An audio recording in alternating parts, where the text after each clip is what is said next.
It's fall, y'all! A time for visiting the pumpkin patch and enjoying the spooky decorations and fall colors. And it is also time for our annual Halloween episode, which comes to you this year from the Kansas City, Missouri area. This year we are sharing a Halloween bar crawl with you, where we have some fearsome fun and a few adult beverages as we celebrate the spooky season. As you probably know, a bar crawl is where you visit several bars in one night in succession to check out the vibe and the drinks at the different bars. So when we found 3 different bars with Halloween events while we were in town, we decided to map out our tour. Since our parents are watching, we will say we only had 1 adult beverage at each of the 3 locations, and that this was filmed over a 7-hour period, where we even did a bit of sightseeing in between bar stops. In addition to spacing out the drinks, we got food along the way so we weren't drinking on an empty stomach, and we alternated glasses of water along the way too. If you ever do a bar crawl, please drink responsibly and plan to have a designated driver or to take public transportation. Anyway, first we stopped at a Halloween pop-up bar in Lee's Summit, Missouri, which looked like a really lovely town that I would like to explore more in the future.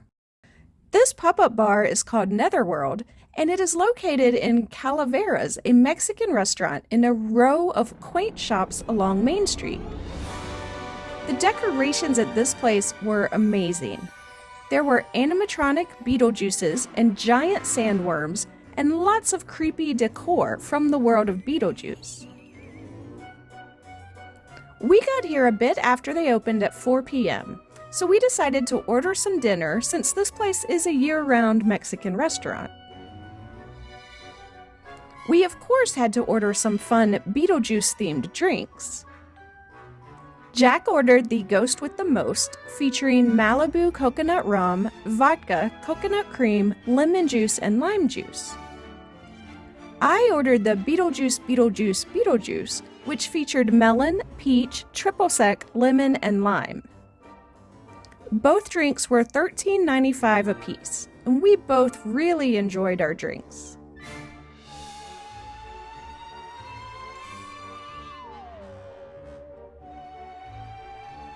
The first round of chips and salsa for the table was free. I ordered a hard-shell beef taco for $5.95 with a small side of guacamole for $2.95. Jack ordered the chicken quesadilla with cilantro lime rice and black beans for $17.95.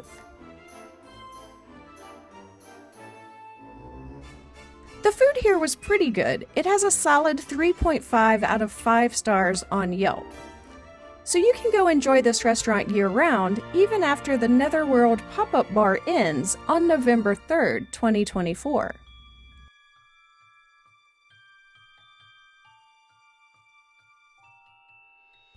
They also have a Christmas pop-up bar that is returning this year to Calaveras called Snow Globe Christmas. They are already taking reservations for that event November 7th through December 31st, 2024. Calaveras is closed on Mondays.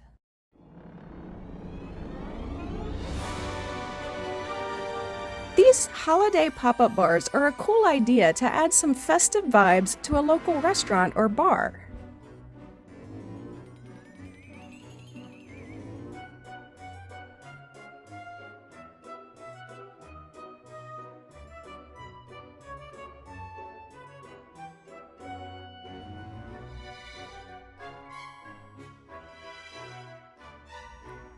So with that, let's head off to another bar. This one is located in downtown Kansas City, Missouri at the Power and Light District, which is located right across the street from the T-Mobile Center, a sports and entertainment arena, as well as the College Basketball Experience, an interactive museum and hall of fame dedicated to men's college basketball. We were on our way next to another Halloween pop-up bar called the Ghoulish Spookeasy. This bar was open Thursday through Saturday evenings in October. It will be open for the final time this year on Halloween night. Originally, October 26th was the last night scheduled, but they are now advertising that they will be open on October 31st by popular demand. They offered several Halloween cocktails for $14 each, and some Halloween-themed shots for $8 each as well.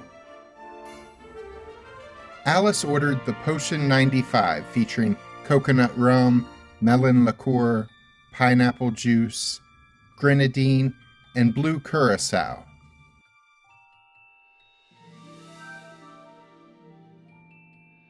I ordered the Franken Brew, which included tequila, mango puree, lemonade, and blue curacao.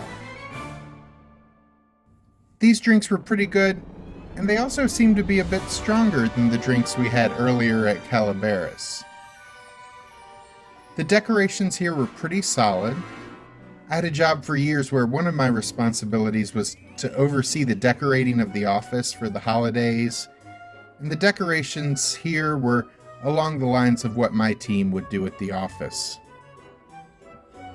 If we had seen this pop-up bar before the Beetlejuice bar, we probably would have been more impressed. But walking into this one right after the Beetlejuice bar did feel like a bit of a step down. At the Beetlejuice theme bar, everywhere you looked was covered in decorations, and they needed lights on in the restaurant so you could see all the details. At the Ghoulish Spookeasy, darkness was a big part of the decor, which was more understated but still festive.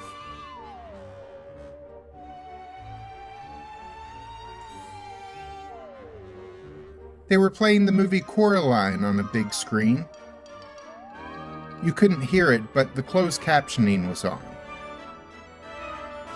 Just the bit of the movie I saw in the 30-plus minutes we were in the bar made me want to watch it again. I remember thinking it was a weird movie when I originally saw it years ago, but liking it enough that I want to revisit it for a second look.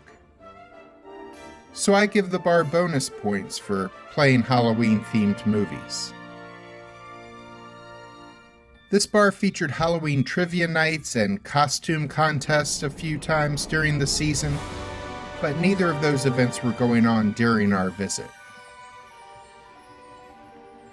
The animatronic werewolf was the best part of the decorations.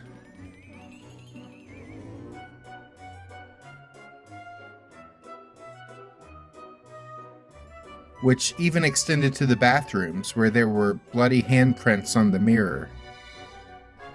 At least I hope those were decorations. Even if you're visiting Kansas City after Halloween, you should still go check out the Power and Light District. The location where this pop-up bar is being held is part of KC Live, an entertainment venue featuring a few restaurants and a number of bars, all around a courtyard where there was a band performing on the stage the night we were there.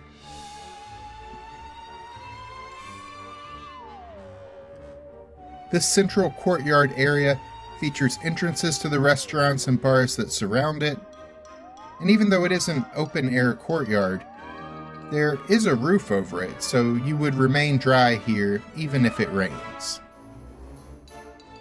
This seems to be a good spot in the city for nightlife, which we rarely mention in our videos because we really aren't nightlife type of people. Alice gets asked about nightlife in the comments sometimes, and doesn't have a lot to say about bars and nightclubs, because while we do enjoy a drink with dinner on vacation sometimes, we really don't hang out much in bars. In fact, the only type of bars we usually make time for in our travels is dueling piano bars.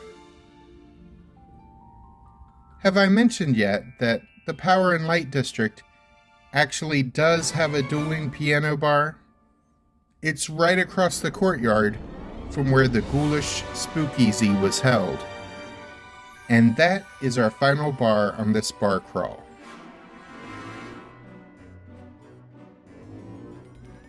If you are enjoying this video, click the like button. You can also support my channel by checking out my Amazon affiliate link in the description below. We walked upstairs to visit Howl at the Moon, a chain of dueling piano bars that has 11 locations across the country.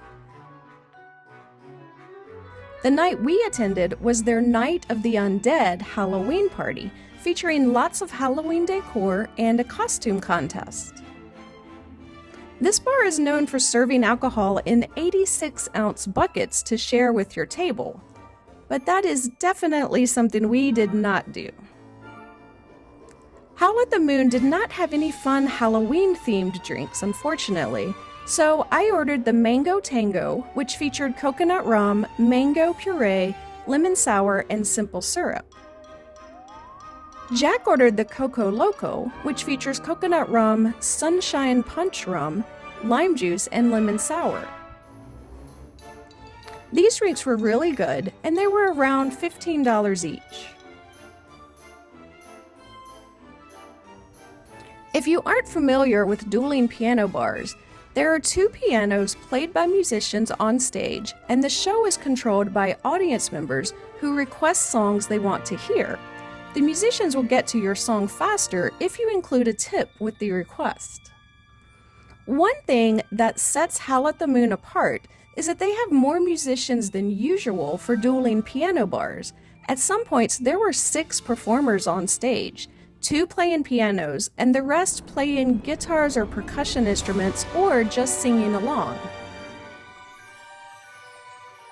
This is a lot like going to a karaoke bar, but the songs are being performed by professional musicians as the whole crowd sings along. It is amazing how many songs these performers know as they played the requested songs across all popular musical genres. As you can see in some of our footage, the audience got very involved in the show too.